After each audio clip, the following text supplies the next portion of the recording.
I need Dragonzord power!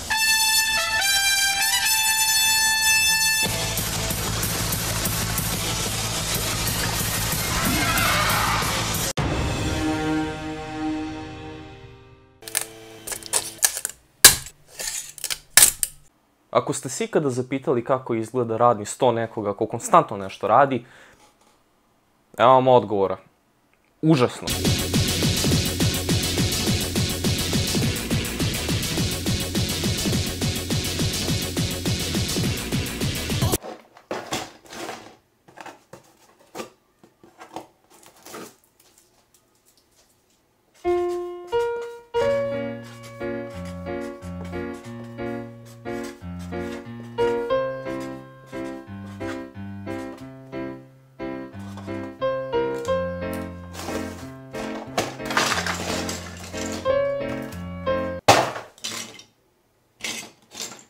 Ok, ono što trebate da znate jeste da sam želeo da ovo zaista funkcioniše, makar dirke da se pomeraju.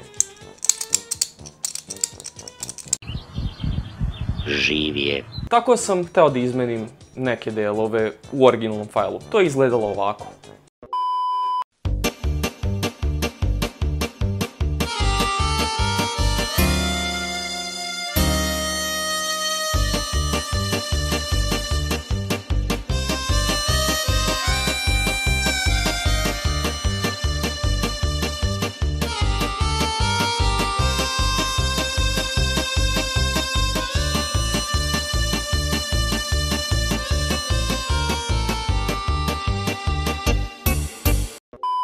I sad ću da vam pokažem šta je generalna zamisao. Hemijska olovka, tačnije.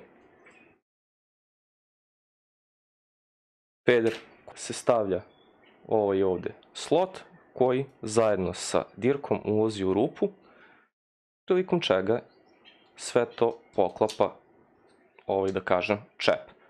Sve drži sila trenja, apsolutno nema potrebe ništa da se lepi, što znači da ukoliko se desi neka nesrećna, nemila situacija,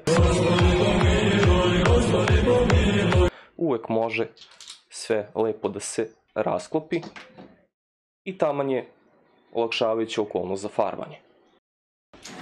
Što se tiče šmirglanja, koristit ću medium grubi sunđer za šmirglanje.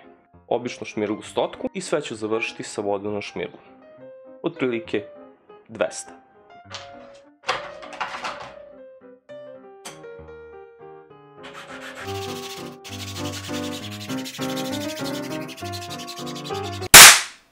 Ako ste mislili da ću da montiram kako šmirglam, prevarili ste se. Šmirglanje traje satima, nekad i danima i nemoguće je odjednom odraditi ukoliko imate obaveze. I upravo iz tog razloga ću da vršim naraciju ovog dela. Svaki kontaktni deo neophodno je prethodno išmirglati kako treba da bi mogao lepak sa nešto da se uhvati.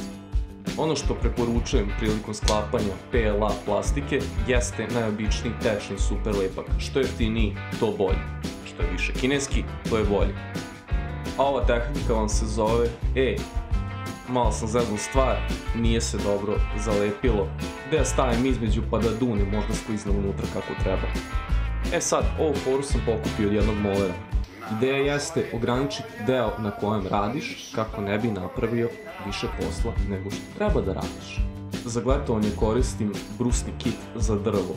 Znači, to mi je neka sintetička pasta, nije kao obična glet masa za zid.